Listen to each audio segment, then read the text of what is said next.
Good afternoon, everyone. Thank you for joining us here at the Singapore Pavilion.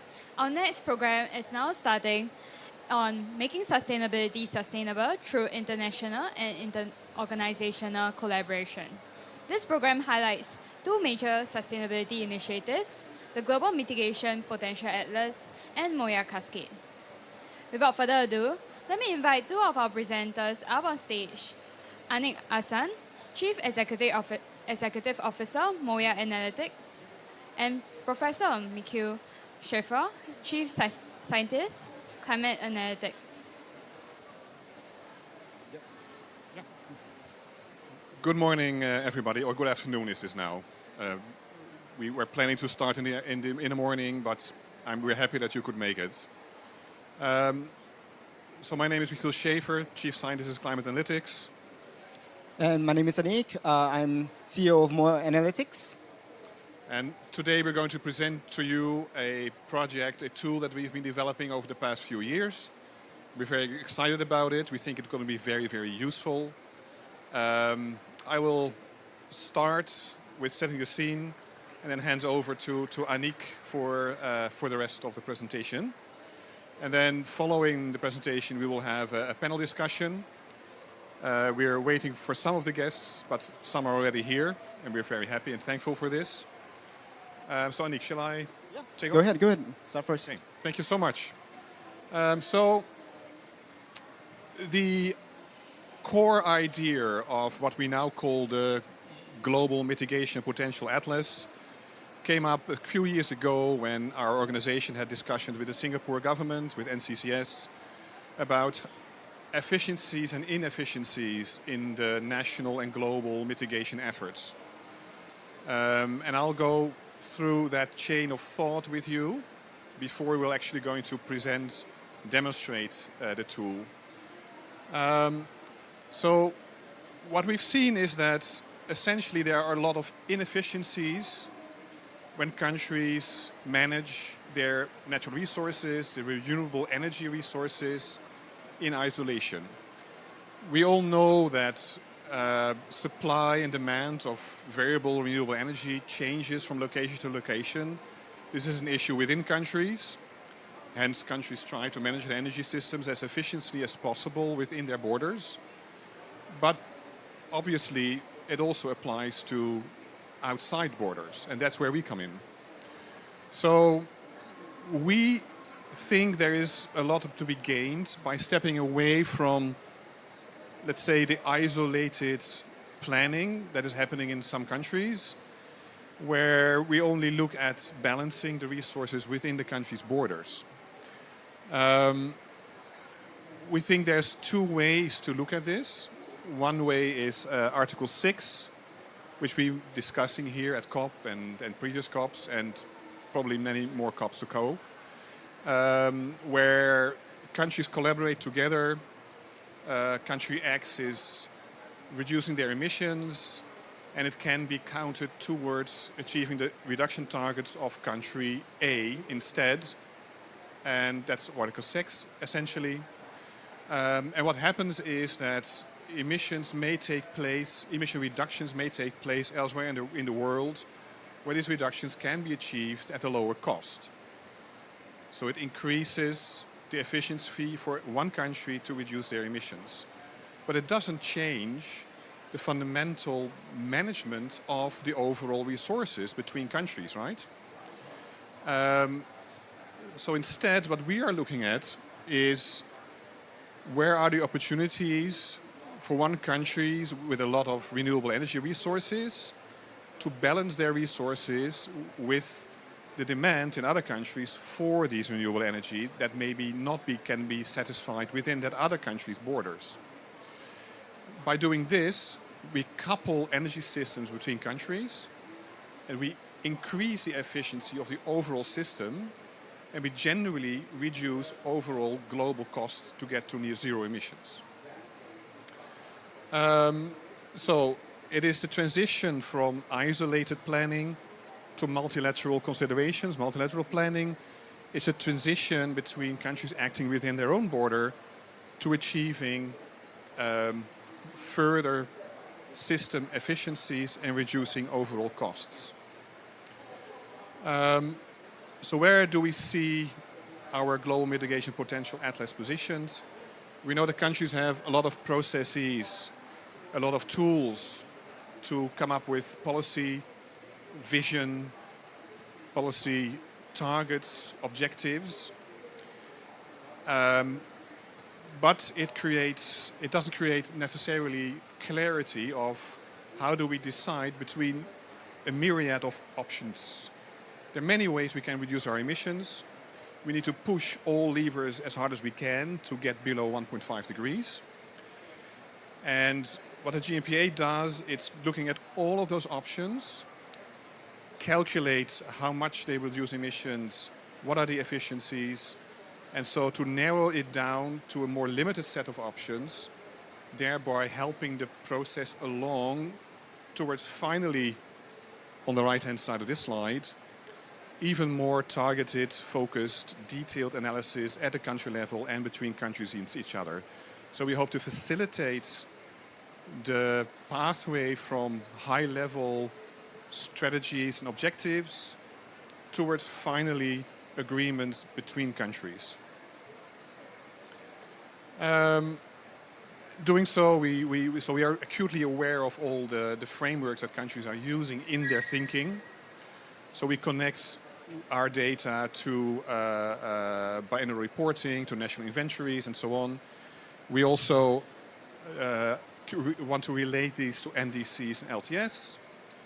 And then we are looking at what is the broad arena of agreements between countries, possibly including elements of Article 6, but it could be much broader with countries collaborating across borders, which we are seeing already today. For example, in ASEAN, the ASEAN region, they are well advanced in cross-border electricity balancing between European countries. This is very normal.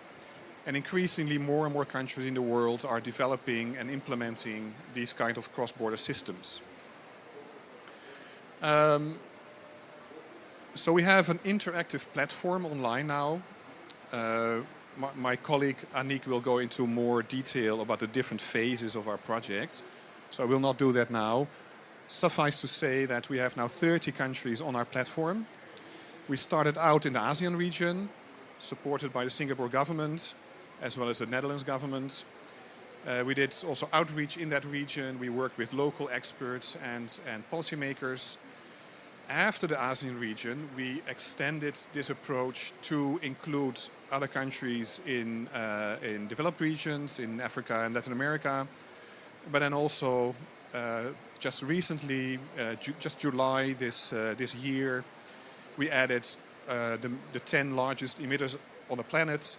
So we now have a reasonable, complete picture. But the ultimate goal is to include all countries, because we think the benefits would be much, much larger if we increase the chances for the user of the platform to figure out exactly, okay, if I have country A, which country should I connect my energy system to increase the efficiency the most? Even with this limited number of countries, we only have 30 countries, although we do include the larger emitters, we can already conclude that between those countries, this increasing its efficiency would lead to up to 2 gigatons of global emission reductions at the same cost level. Or, put it otherwise, there would be going to zero emissions and up to 85% reduction in costs, depending on which country we're talking about exactly. So there are very large efficiency gains possible simply by the physical connection of countries between each other, for example, electricity lines, green hydrogen, green ammonia shipping. I think I'll hand over to my colleague here to lead you through the atlas. Aniq, would you? Yep. Thank you. Thank you so much. We'll talk later. All right. Thank you, Michiel. So, where are we right now? So 2 years ago, we launched phase 1 of GMPA at the Singapore Pavilion in Dubai. And we got a lot of really good feedback from some of the people who are actually here. we took that feedback, and last year we launched phase 2 of GMPA, where we've tripled the number of countries. We've just finished phase 2 of GMPA, and we're now starting phase 3 of GMPA. So now, before we go into the details of that, what we want to show you is a quick demo of our new platform. And we'll show 2 use cases where we've done a lot of really interesting use cases. These are just 2 of them that are very interesting for us. So this is the new platform, and users can go into the map to explore. The first thing that they see is how much emissions you can reduce in each country at different price points, average additional abatement cost values. In phase 3 of GMPA, we've tripled the number of countries to 30 countries. Users can also go into more detail, so they can click specific countries and can see at various price points how much they can reduce, what's the mitigation potential, as well as what is the cost to build a system at 0 emissions, the average additional cost to build a system at 0 emissions. You can also see the trade-off between costs and emissions. So on the y-axis, you have the cost. On the x-axis, you have emissions. This is what we call the Pareto abatement cost curve, or the PAC curve. So again, if users want to see more details of this, a breakdown of this PAC curve, it goes on to the dynamic version of the PAC curve, or the DPAC curve. So over here, users can say, hey, look, let's do some target setting. What if we were to build a system with slightly lower emissions? Maybe their targets were under-ambitious. So they want to reduce 20% emissions. But in fact, you can set a much, much lower emissions target. Maybe you can do 80% reduction, and the costs only go up by 5%. So you can be more ambitious, and you know it's reasonable to do that. So you can show them the real trade-off in a very dynamic way. Or perhaps it's the other way around. Maybe they've made too ambitious claims, ambitious targets at a specific year, and they can say, hey, instead of 100% reduction, let's do 90% reduction, and the cost can go down by 40%. And then they can actually get stakeholder buy-in and move forwards. And when they have this trade-off, they can see the breakdown of what are the actions that need to be done in a dynamic way to meet those targets. So you can see, which things do we need to invest in, how much money in various types of technologies within their country. So whether it's like offshore wind, solar, still some of it might be fossil fuels, reduction amount of fossil fuel investments. So this is what countries can do and see by themselves. But where GMPA really comes in is what can you do with collaboration. So let's say with this example of Morocco, if you could collaborate with Germany, France, and Turkey, then you can see that at various abatement cost values, you can increase the amount of mitigation potential. So you can have more reduction in emissions at the same price value or same cost value. You can also see this DPAC curve shift. You can see it shift to the bottom and to the left. To the bottom means for the same amount of emissions reductions, you can build a system with lower costs. To the left means for the same cost, you can build a system with lower emissions. So you can show win-win scenarios. Again, you can go into further details of this DPAC curve. You can see a breakdown. You can see, for example, what about autarky? So if countries work by themselves, what should they be doing? What should each country be doing to meet regional targets for emissions? So combined targets for the various different NDCs for these countries. And then you can also see what if, with collaborations, if countries work together, what happens next? Then new strategies get unlocked. They get shown. And these new strategies can reduce costs and emissions to meet the same kind of targets. Right? And again, you can see what are the actions, what's the breakdown of actions, what needs to be done in country A, B, C, in Germany, Turkey, etc. What needs to be done between countries? Is there supposed to be some trade of electricity, so high voltage DC lines or other kinds of electricity lines, or ammonia, trade of ammonia, or hydrogen? So what actions need to be taken at different targets? So for some countries, you can get to net zero. So we can get to net zero or zero emissions much cheaper. For other countries, like for example, for Singapore, you may not be able to get to net zero or zero emissions with just domestic measures. Because in Singapore, Singapore is alternative energy disadvantage. So even if you cover the whole country with solar panels and try to get all of the renewable sources, you can only get 5 to 10% of our emissions. So what can Singapore do? So this is where collaboration comes in. So if Singapore were to collaborate with, for example, Indonesia and Australia, then suddenly this mitigation potential changes. It increases. And if you look at the DPAC curve, what we see is a dramatic shift of that DPAC curve. Again, to the bottom and to the left, and that gap that we saw, that mitigation gap, gets filled. And again, with collaboration, you can actually get to zero emissions, where previously with just domestic measures, it was impossible to do that. And again, you can see the breakdown of the details. With autarky, what can you do? If countries were to work by themselves, it's really, really expensive. And look at that BAU cost value. So this is business as usual if you were to build the same energy system that you have right now into the future. But when we have collaboration, not only can we get to zero emissions, but you can get to zero emissions cheaper in some situations than even business as usual. So people talk about like renewables or getting even to zero emissions is very expensive, but actually we can show that in some scenarios, you can get to zero emissions at cheaper value than business as usual.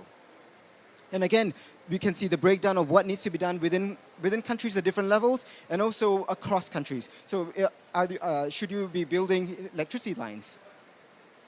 So yes, so this is what we have with GMPA. These are the enhancements that we have made in phase 2. So we've tripled the number of countries. Again, a quick refresher. So for some countries, we can show that how we can increase the mitigation potential. So you can reduce more emissions at the same cost. And number 2, we can say that we can reduce the cost to reduce emissions at different values as well. The cost to get to zero emissions. In certain cases, it can be like 20-30% reduced. And the second thing we can do is that we can show that for some countries where you may not be able to get to zero emissions, but with collaboration, you can get to zero emissions. And in the case of Singapore, you might even be able to get to zero emissions at lower costs than business as usual. So what have you been doing after this thing? So we've built an amazing tool, but in February this year, we got it to the hands of our users. We held an ASEAN workshop hosted by the ASEAN Center for Energy, where we got 9 out of now 11 ASEAN member states. This is where we really got the tool to the hands of our users, and we got them to play around with it, and they could see the huge benefits that they can get from the GMPA tool in terms of the discussions about the ASEAN power grid, discussions about like how we can collaborate together, it was really, the users found it really powerful because they could, at the same table, dynamically see what could happen. They do not have to go back and get their modeling teams to work on it and come back in like a week or a month's time. They could see there in the table at the spot and actually discuss these things. We got a lot of feedback from them, a lot of good things and a lot of bad things that they wanted to improve in terms of data, in terms of new features and stuff. And we've taken a lot of these feedback that our users have asked us, and now we're going to be launching phase 3 of GMPA. So in phase 1, this is what we had. We had 9 ASEAN countries on the platform, and we only had 1.5 sectors. So we had electricity and high temperature heating in industry to show the easy to abate and hard to abate sectors and the interplay between them. Now what we're doing is we're increasing breadth, depth, and impact for GMPA. So in phase 3, we tripled the number of countries on the platform, as well as we started to create impact by bringing the tool to the ASEAN region. In phase 3, we are going to increase the number of countries, but more importantly, we're going to make it distributed. So we're going to have DIY kits so that countries themselves or country representatives can have ownership of the tool. It's a very easy Excel sheets or CSV files that they can just fill in and quickly add countries or update countries onto the platform. So this dramatically scales up the process of adding countries on the platform. Number 2, users will be able to have custom runs of GMPA as well. So this is a feature that has been requested by the ASEAN member states, as well as the ASEAN Secretariat, where can users not just have public versions of the GMPA portal, but actually log in and have a private version where they tweak some data just so that they can see and do their own internal analysis.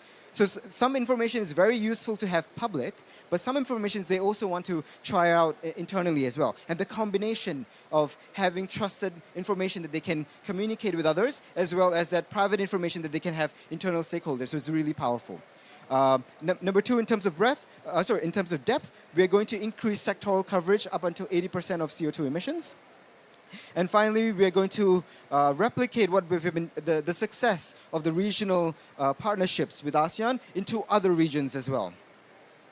So again, this is more details of what we're doing in phase 3, breadth, depth, and impact. So again, users will be able to have custom runs of GMPA. We'll be increasing the number of sectors, and we'll be trying to better match the numbers that are on the GMPA portal with existing processes like the BTR reports with NDCs, so that right now we're looking at 2050, but they'll be able to see the analysis that'll be useful for not just the LTS, but also the NDCs, middle term as well as long term. So yes, so join us now. Like, we are now opening up the GMPA portal is free to use. It's a public good.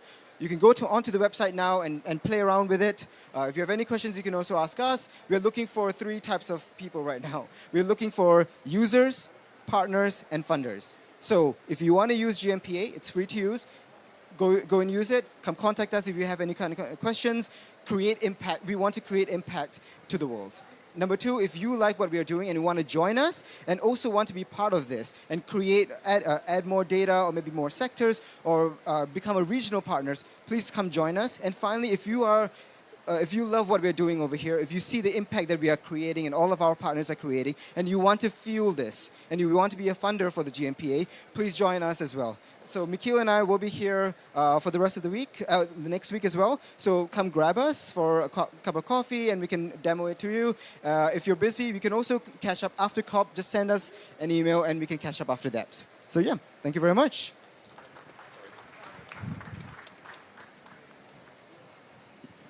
Thank you very much. So now we'll be moving on to our panel discussion.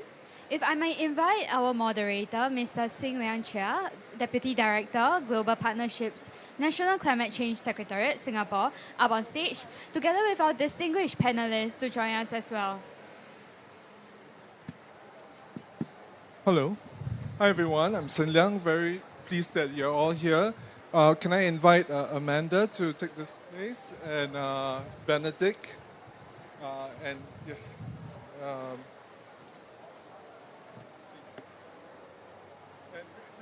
Ritzy? Yeah. Okay. Well, first of all,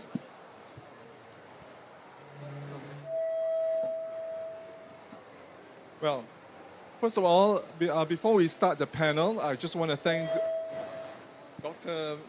Michiel, Schaeffer, and Dr. Aniq, Ahsan for your presentation on the GMPA. This session actually marks the 3rd year running that the consortium has been presenting on the GMPA at the Singapore Pavilion. We're seeing the GMPA grow from strength to strength, from its pilot phase covering 10 ASEAN countries to now 30 countries. It is also exciting to hear about the new features planned for phase 3 of the GMPA's development. This includes expanding the GMPA's coverage in terms of increasing the number of sectors, allowing users to generate shorter-term pathway analysis visualizations from current year to 2050, 2060 in 5-year intervals, enabling brownfield modeling, enabling user-generated collaborative scenarios, and private modeling runs. So these enhanced functionalities will enable the GMPA to transform from a static data viewer to a dynamic interactive platform that supports personalized research. This will also increase the impact by broadening the tool's user base to include researchers, policymakers, organizations with specific nuanced needs.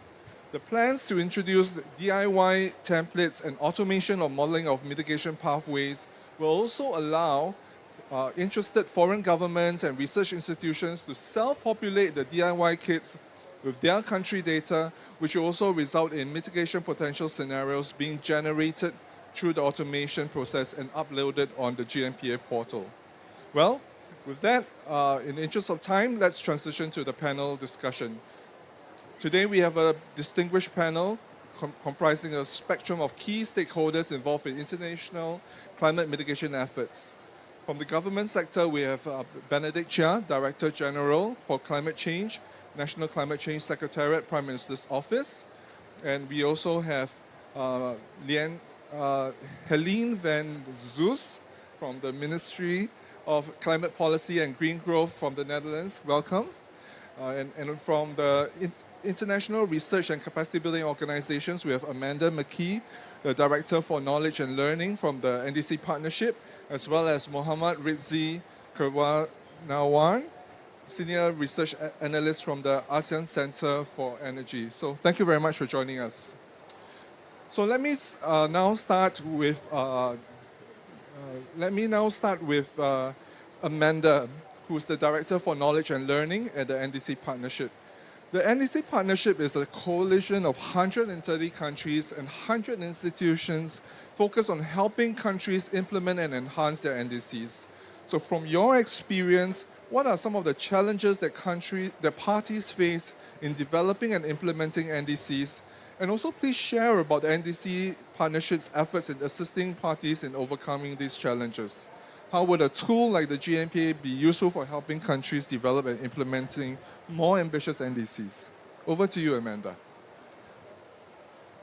Thank you, Sin, and thank you for having me again. You mentioned this is the third time you're having this conversation, and it's the third time I'm joining. And it's really impressive to see the progress each year and the feedback that you're taking on board. I wanted to maybe frame it within the context of the NDC development round that we're in, and then talk about the challenges in implementation. And I wanted to say, actually, starting with a positive, is that the NDCs that we're seeing this time around, while there's a long way to go, I should say, on ambition, we're seeing a lot of really strong improvements still on implementability and investability. So I wanted to highlight specifically on ambition some of the challenges. The first one is about taking a long-term perspective to the NDC, and this is something that seems quite straightforward, linking the NDC document and the LT-LEDs, but it's actually quite complicated in practice. And so I wanted to flag that because as I was watching the presentation, I was thinking about some of the challenges that we see there. Another challenge is around how you're actually ensuring that those targets that are set are translated into sectoral targets and ultimately owned by the ministries who are going to be moving forward with that work. And this is a challenge, but also an opportunity, because what we're seeing in the NDCs is that there's a lot more intention going into who's a part of that development process. And so engaging ministries in the actual setting of the targets, in the collection of the data, but also engaging different parts of society, those who stand to benefit or to lose from the different actions, ensuring that they're part of the conversation and then bought in and bringing credibility and legitimacy to the process. So it's a challenge, but it's also something that we see a lot of progress taking place on. And especially as we look at this expansion into sectoral targets, a critical enabler. We saw a lot of countries add sectoral targets, but not as many as we would want to see. I think the other thing that I wanted to highlight is the need for capacity in the governments to actually move forward this work. We have a lot of international support out there. The challenge with that is that it comes in and it leaves, or it's very fragmented. And so the importance of really ensuring that the support that's coming in is building up that capacity in country. And so again, having these sorts of tools that country government officials can take ownership of and empower them to actually lead that process is really important. And where we're coming in as the NDC partnership is helping to bring in some dedicated capacity. So we have what we call an in-country facilitator. It's a position that we deploy in actually over 60 countries that we're engaged in. We have an in-country facilitator deployed and embedded within the ministry. And so they're funded through the partnership, but they report day to day to our focal point within usually the Ministry of Environment. And that person is responsible for, first of all, being an extra set of hands.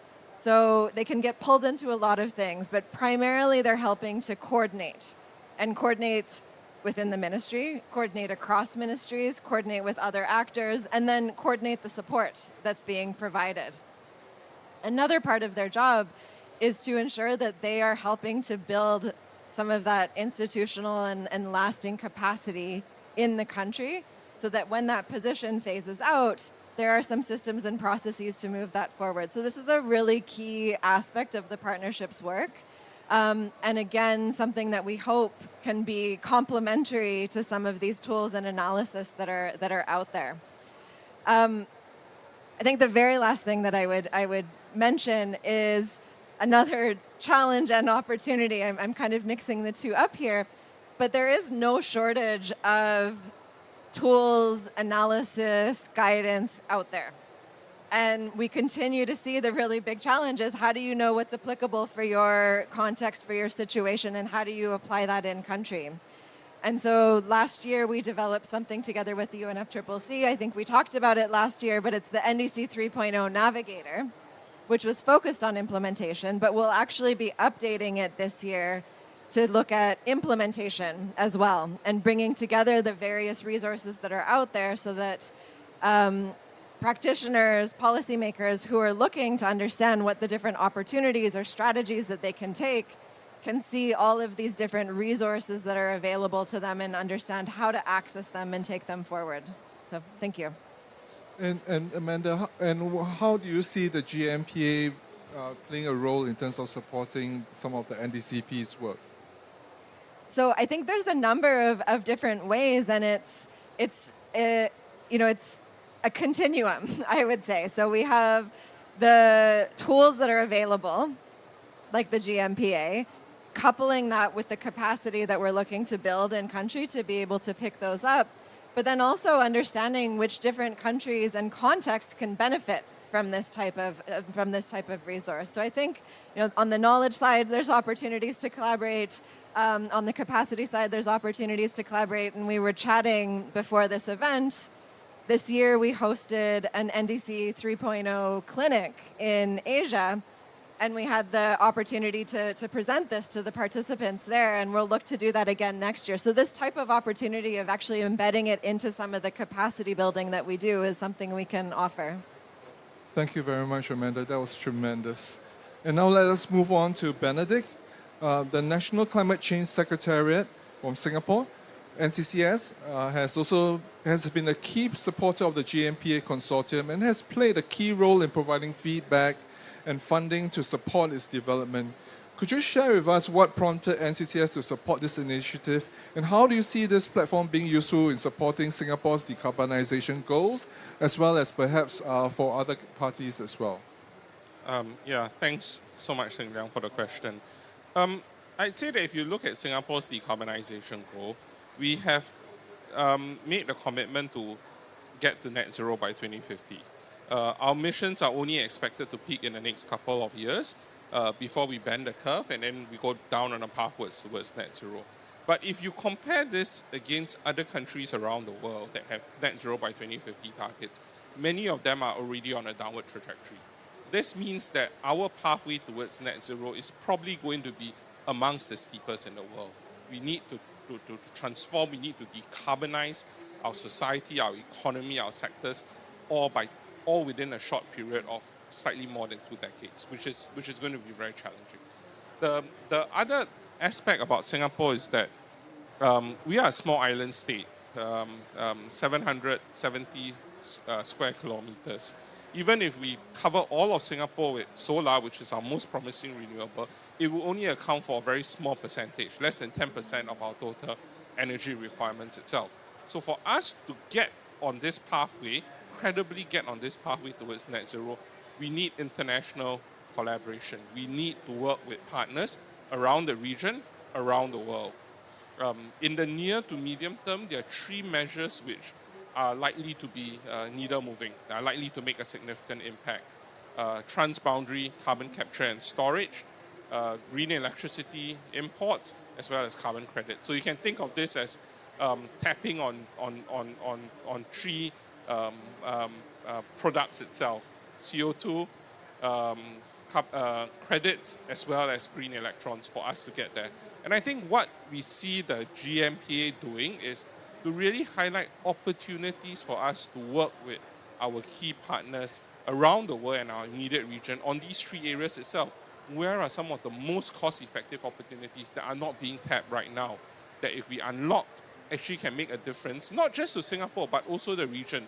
Because one of the other key findings of the GMPA tool is that if countries collaborate with one another, actually they can achieve emissions reduction at a much lower cost than if they were to try to do it alone just within their own boundaries itself. So I think this is key for us, not just for Singapore, but for the region and for the world. How can we get on that decarbonization pathway with a lot less cost, with a lot less pain? Because I think, as Amanda has mentioned, and if you look at the recent UNEP gap report itself, we are 2.3 to 2.8 degrees, still on a pathway towards 2.3 to 2.8 degrees. It's positive because it's a slight improvement from previous years, but nowhere near the 1.5 degree goal that everyone said that we should all be working towards. Thanks. Thank you, Benedict. And now let me move on to Helene van Zeus from the Ministry of Climate Policy and Green Growth from the Netherlands. The Netherlands government has been an early supporter, along with Singapore, in contributing to the development of the GMPA for its pilot phase, which covered the 10 ASEAN countries. The GMPA has now expanded to about 30 countries. Now, what has led the Netherlands to support this initiative, and how do you see this initiative from being helpful to the Netherlands going forward? Thank you. Thank you, and thank you for having me. It's a nice change from negotiating words and commas to talk about something that has potential real-world impact. So thank you. And we have indeed been enthusiastic about the GMPA from the start. It's good to also to see that next steps are being taken. And we are in touch, as you know, to see if we can support the third phase as well. Because in this decade of implementation, tools like the GMPA are really very helpful and crucial. I come from science background, so I can't help recalling that IPCC's sixth assessment report found that with currently available technologies and measures, global emissions can be cut in half by 2030 relative to 2019 levels, against costs of $100 per ton CO2 or less. So that's quite the potential we have there. But to realize that full potential, we have still quite some work ahead of us. So we think the GMPA can really help identify opportunities to bridge that gap, and not just on the technical side, but also really by bringing parties together to work on this shared tasks. GMPA brings not just modeling to countries that are, let's say, traditionally underrepresented. Also, I come from, let's say, the bigger integrated assessment models that are used in IPCC.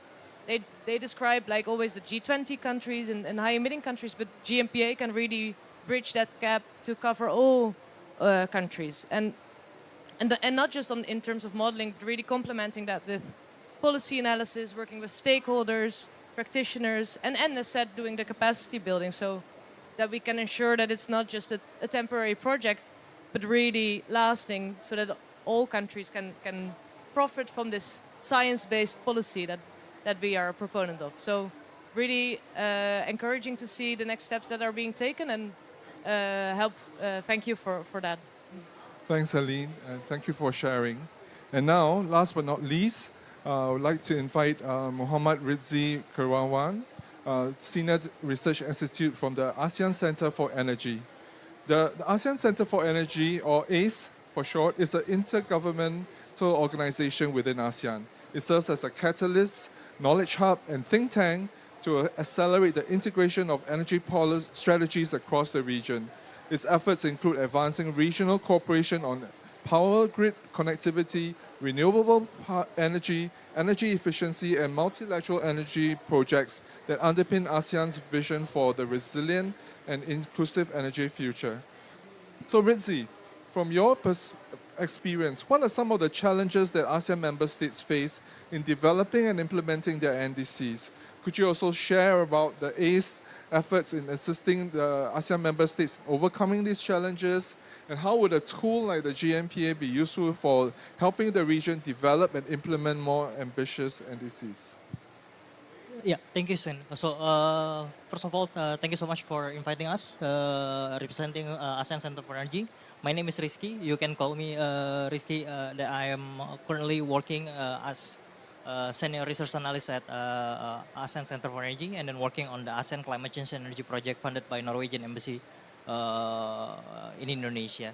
So I think related to the questions from Sin, so ACE is like institutions that we are working closely with the member states.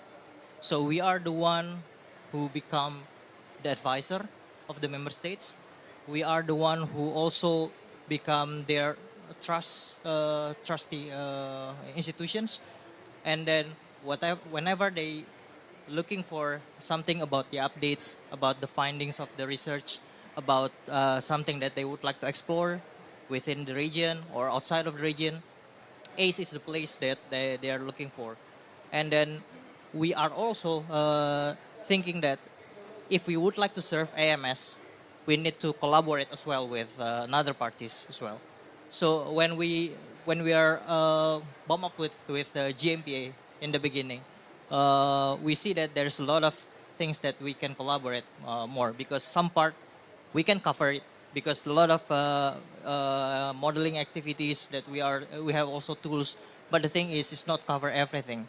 So but the climate change issues is actually more cross-sectoral issues. So that's why I think more collaboration is needed.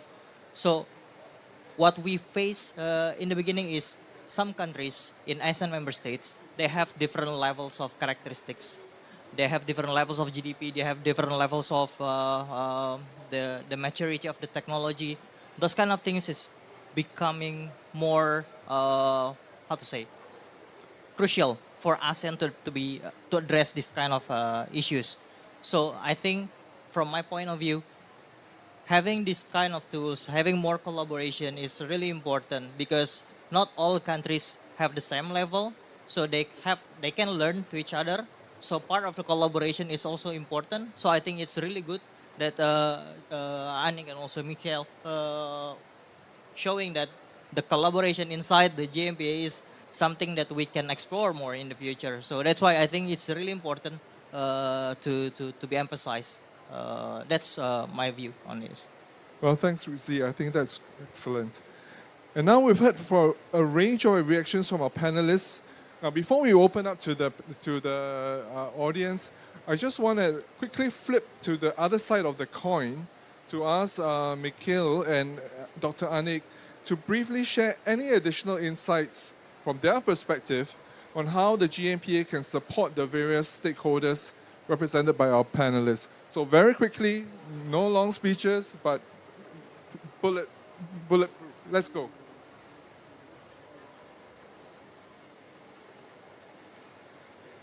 Thank you very much. Thank you very much to the speakers, to the panelists. We're honored with your support and your encouraging words. I think data modeling, it's only the first step, as Amanda, all the speakers have already mentioned. And so we think the connecting the data with the efforts that are already happening within countries is something that we would want to work on more in phase 3.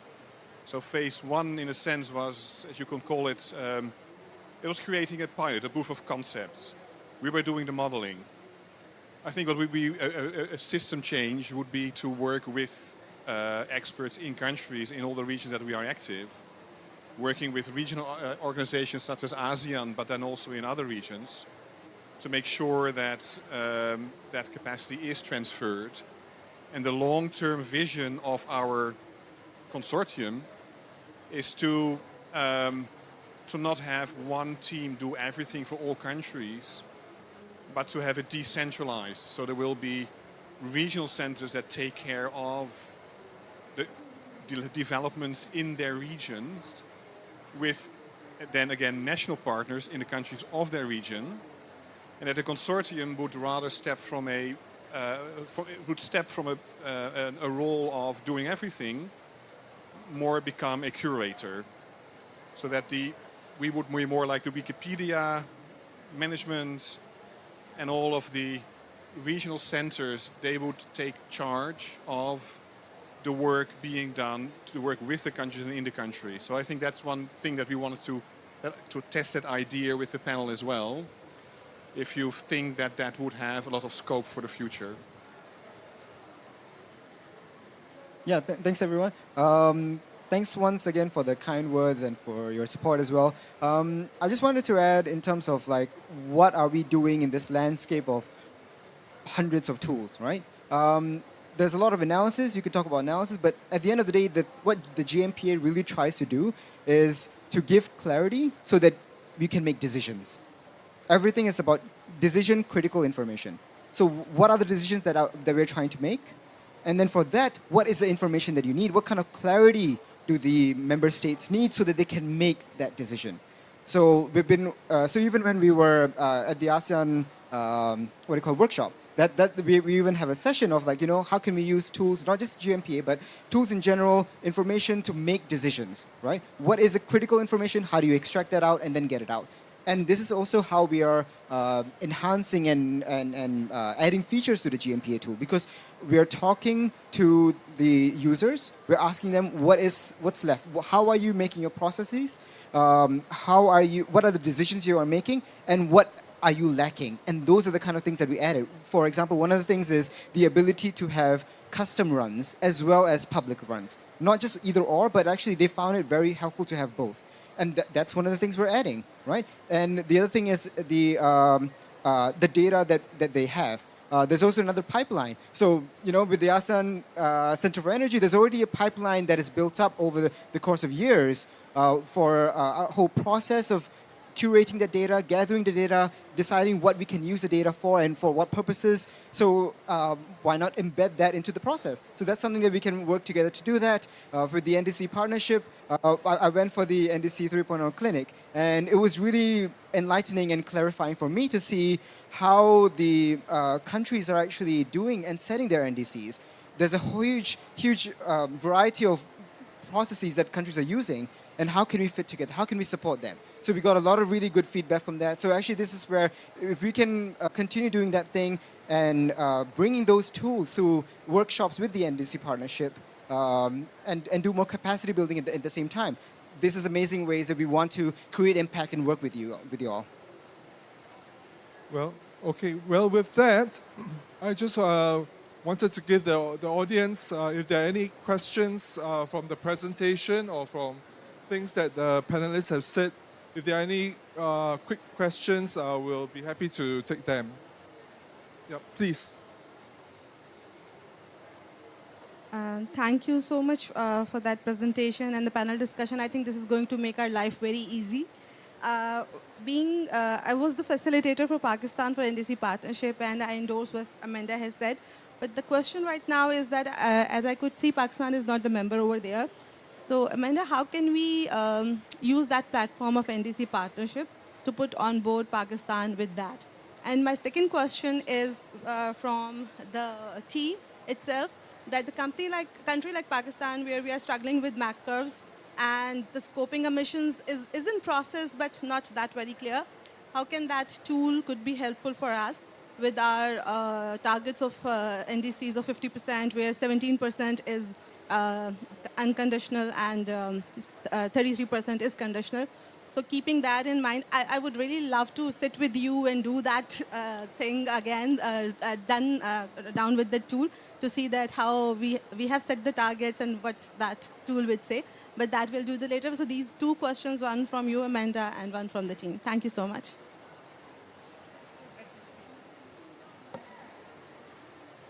So if I understood correctly, Pakistan is not reflected in the tool. Yeah. So I don't know how much influence I have, but I think, we're happy to look and see and have conversations and see also from the feedback you're getting in countries that you're working in or collaborating with us, where we can bring that and help to inform the future of the tool. So we can definitely discuss. And a quick response from our side. First of all, yes, we'd like to sit down and talk through this. I also wanted to point out Pakistan is not on this part of the tool yet, but that's exactly where we want to work towards. So if we can sit down, we can clarify, define very, very carefully what you need.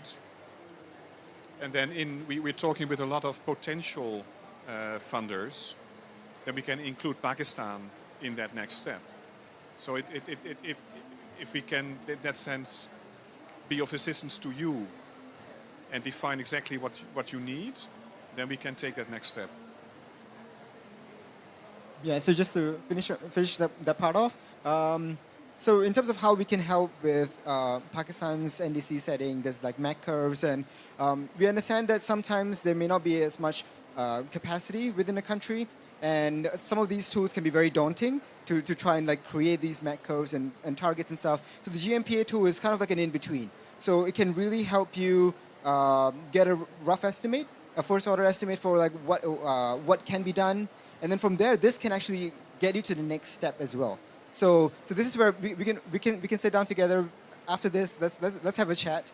In terms of adding Pakistan, as Michiel has said, no issues. Like if you can facilitate this, if we can get a specific amount of data that we need to get them onto the platform, I'm sure we can get the resources somehow or another to get Pakistan onto the platform. So if there's a demand, we will try our best to meet the demand, because at the end of the day, we want to create impact. So we can have a chat after this to see how we can get Pakistan onto the platform as well. Well, thank you, and that's exciting. This is exactly why the tool was designed to work with countries. Can I invite any other questions? Any others? Well, if no other questions, then I would like to thank the panelists for your excellent sharing and your support for the project. And we look forward to reporting to you the progress of the GMPA and seeing how we can further strengthen the collaborations. So thank you very much. And please give a round of applause. Okay, so thank you. Yep. I have one more, but before we do that, let's take a group photo first. And after that, we have another segment, so please don't leave here. Yes, after this.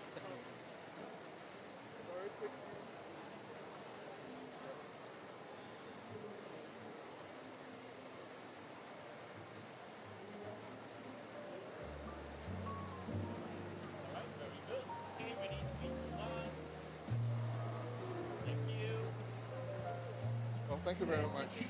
Thanks so much. And now we have one final segment. And we'll now move on to the final segment of our program. We have been talking very much about how to make sustainability sustainable in the national level through the international collaboration.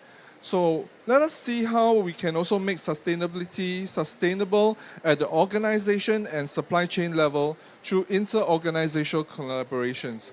For this, I would like to invite Dr. Aniq Ahsan, CEO and co-founder of the MOYA Analytics, to talk about MOYA's corporate supply chain decarbonization platform, MOYA Cascade. The floor is yours. Thank you, Sin.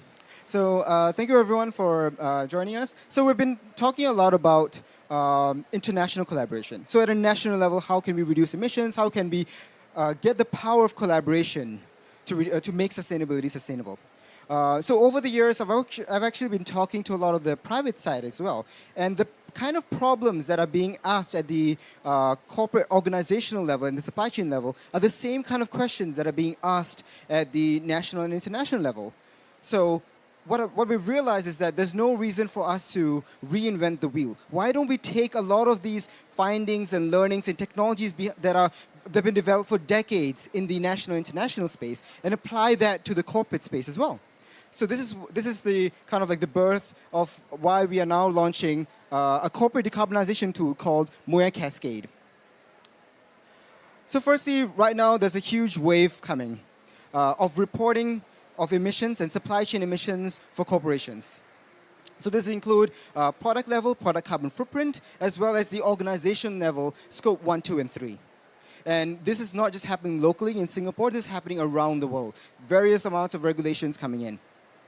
And the next thing we also see is that there is a shift happening not just from reporting, but moving from reporting to reductions. Because the whole point of asking companies, the governments and standard setters are asking organizations to report is so that they will eventually be asked to reduce. And we're seeing that happen in terms of carbon taxes in some places, or we're seeing that happen in terms of a carbon budgets or caps in certain countries and jurisdictions.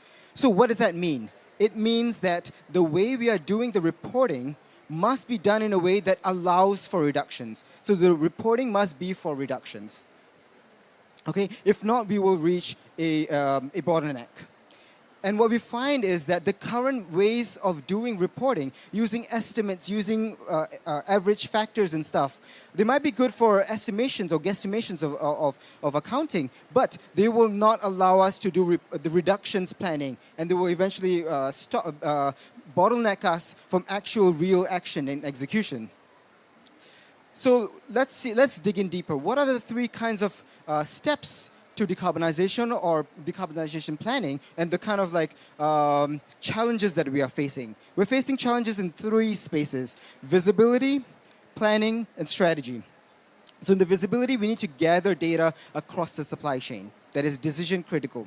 And after we get that, we need to set targets that are ambitious yet achievable and realistic. And finally, when we have targets, what is the budget plan? What is the investment plan? What is the breakdown of what do we need to put money into to make that targets possible, to reach those targets? And when we talk to companies, we realize that for these three steps and challenges, these are the pain points. When it comes to gathering data across the supply chain, there's conflicts of interest, because your supplier may not be willing to disclose what they are doing, let alone who their suppliers are. So how do we get rid of this conflict of interest? And when it comes to target setting and planning and budgeting, what we see is that companies need to get expensive consultants in that give static reports. And when they talk to their external and internal stakeholders, they say, hey, what if this, what if that? And you have to go back onto the drawing board. Oh, maybe come back in again in a week or 2 weeks or in a month. And then there's a huge turnaround time, and this stops them from moving forward, right? So this is why we're launching a tool called MOYA Cascade that solves these three problems. So number one, in terms of data visibility, so we've created a way to gather data across the supply chain without disclosing sensitive information while maintaining auditability. Okay? So once we have this data, what we can do with this is we can solve the target setting problem by dynamically showing what is the trade-off between costs and emissions or sustainability. So with this, users can find what is the optimal sweet spot between cost and emissions that is both ambitious, but at the same time executable. And for the executable part, that's where the planning comes in. You know? So because with this, you can see for each target, what is the breakdown of actual actions, real actions with their costs that need to be done. And you can remove them, change certain actions, and see and rerun this thing on the fly and dynamically to get both external stakeholder alignment between your investors and your regulators, as well as internal between your different parts of your company. So this is, let's now see the MOYA Cascade in action. This is a demo of the alpha testing that is being done for MOYA Cascade. This is an example of a Atimoya farm or a custard apple fruit farm. So the companies are washing these fruits, but let's look at how they will use the platform and also ping their suppliers and solve these three problems. So firstly, they can go onto the platform, and if you're the washer, the first step you do is you can create processes for what's happening within your company. So this is very, very minimal data that needs to be put in. So for this, you can see that all you need to put in is what's going inside, water, unwashed plants, and so on and so forth. And then a process is created. Once a process is created, you can go into a list of pre-created processes and custom processes that you have, drag and drop them, and create a process map. And some of these processes will be purchase. So you're purchasing electricity, purchasing water. And if you're purchasing, for example, electricity, you can then ping your supplier. And you can say, hey, look, I'm purchasing electricity from you, this amount of electricity. Can you now create your portion of the map and put in your details? I don't know what those are, but I need that information in. So once the request gets sent to your supplier can also log into the platform. So they log into the platform and they see a similar kind of thing. They can see in their inbox that one of their customers has requested, they're selling electricity to their customers, and they requested the gate-to-gate emissions for your platform. So the electricity provider or this supplier does the same thing. They repeat the process, do their gate-to-gate, they ping their supplier, and then you go back to the first company that's washing these fruits. they can now see that the supply chain partners, how many of them have actually put in their data. If some of them have not been put in, we will use emissions factors. They can then run the models. You can even set carbon taxes for how much it costs, what are carbon budgets, and you can see what's happening in the supply chain. So you can see a process map. So now different users will only be able to see parts of the process map that represent their company. The rest of the process map will be grayed out. They will see a black box for them. So users will only be able to access their supply chain information. They will only be able to access themselves. But what users will be able to see is a combination of what is the trade-off between cost and emissions. So that's useful for their planning. And finally, what is the actions that need to be done within a company across the supply chain. So the supply chain partners will be able to see what they can do. The main company will be able to see what they can do. And you can use that to then start thinking about how do we reduce emissions. So now, these are the three key benefits of the platform. Number one, we can gather data across the supply chain without disclosing sensitive information while maintaining auditability. We can solve the strategy problem by showing the trade-off analysis between cost and emissions. And finally, we can do mathematical optimization to find what is the least cost ways to meet those emissions in a dynamic way. So you can remove them, you can rerun this mathematical optimization. So what is the philosophy behind it? How are we actually able to do all of this thing with Cascade? So right now, if you look at a company and its supply chain partners, you see that it's a supply chain accounting problem. A company, let's say the middle one, company X, that's you. You need to know what your suppliers are doing, and you need to ask your suppliers to disclose their supplier, and so on and so forth, and gather all that data by yourself.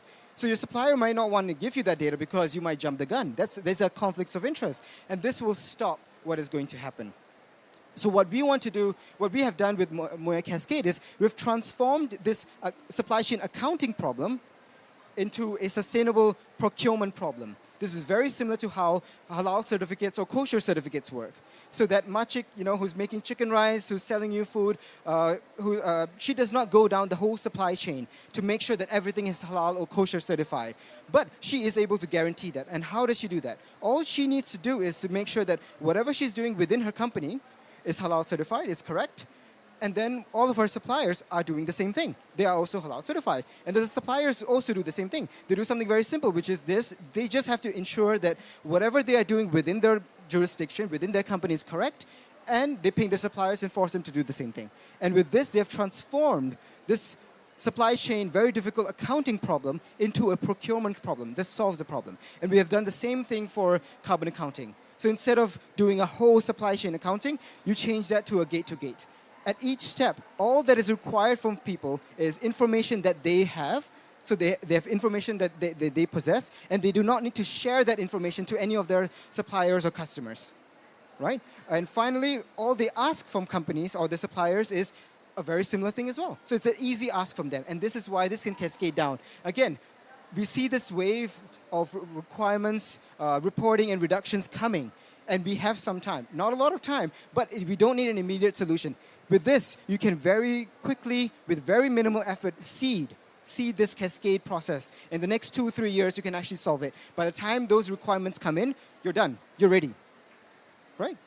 So this is a quick recap of what we have. So again, the before and after. So before, what we had is lots and lots of conflicts of interest. You have to get really expensive consultants to come in and very long turnaround time. But now, you're able to gather data across the supply chain without this conflict of interest, in a way that does not disclose sensitive information. But again, you can still keep it auditable. And again, you can, using this, strategize and plan and find what is the trade-off between cost and emissions in a dynamic way and find the least cost, mathematically optimized way to reduce those emissions. So we're able to solve these 3 questions. So now, we've solved the 3 major steps to decarbonization and decarbonization planning, right? So we know that we can solve the visibility, strategy, and planning problem using MOYA Cascade.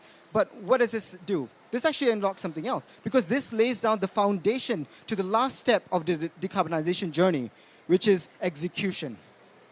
So this is actually why this is green finance. This is distributing that finance from large companies that have access to banks to their small SMEs across the supply chain who don't even have the capacity to understand what is sustainability, right? So this is the missing link. This is the foundation and why a lot of people are struggling with in the green finance space. With MOYA Cascade, we will set and solve the three major problems and enable us and build a foundation to help the green finance space, the last step of the decarbonization journey.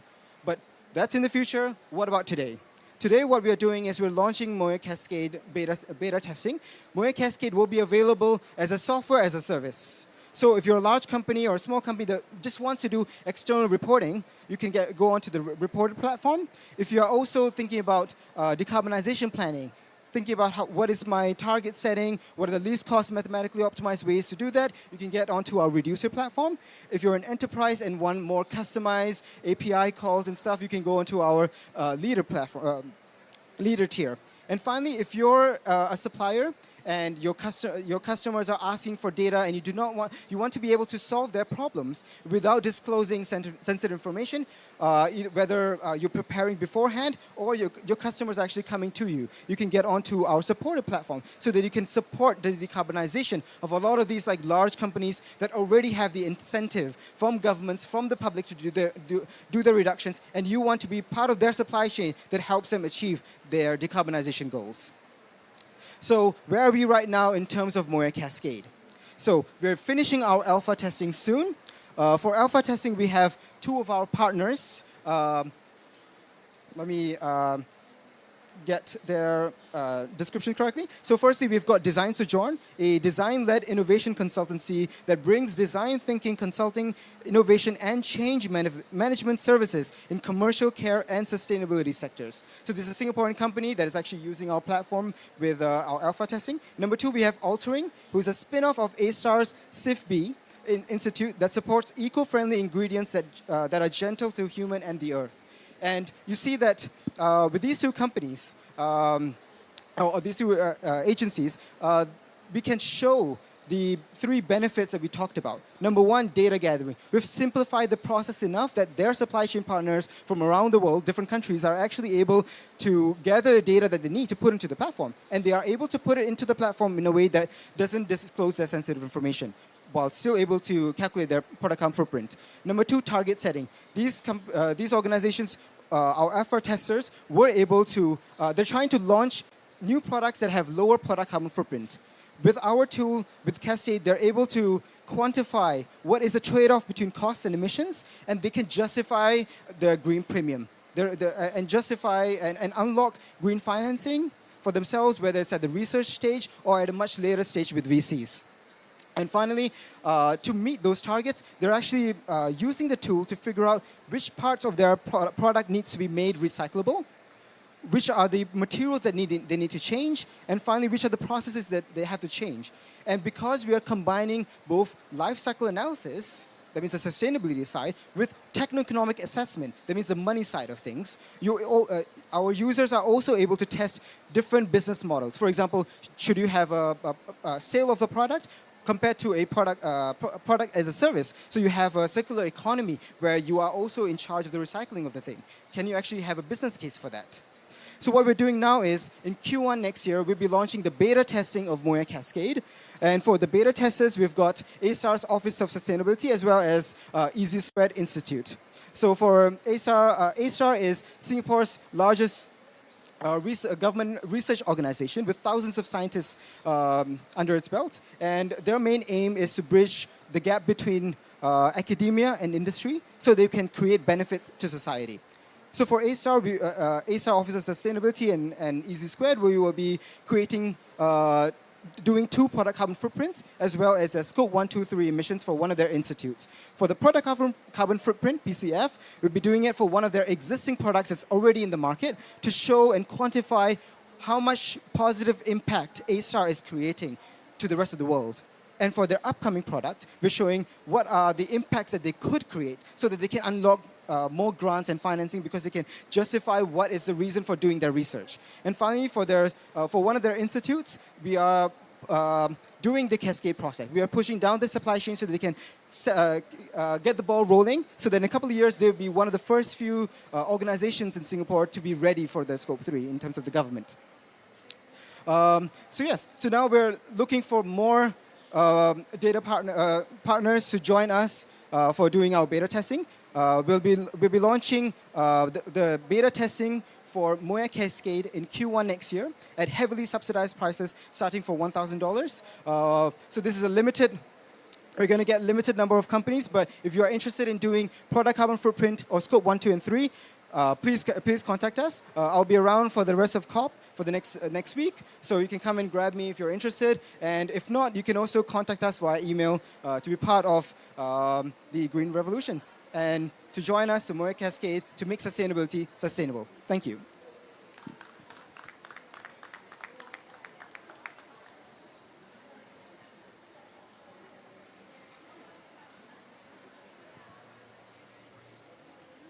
Thank you everyone for joining us at the Singapore Pavilion. I hope you have enjoyed our panel discussion and the presentations and found them very insightful and useful for you. So please feel free to get in touch with our panelists who are still hanging out around in the area. Thank you.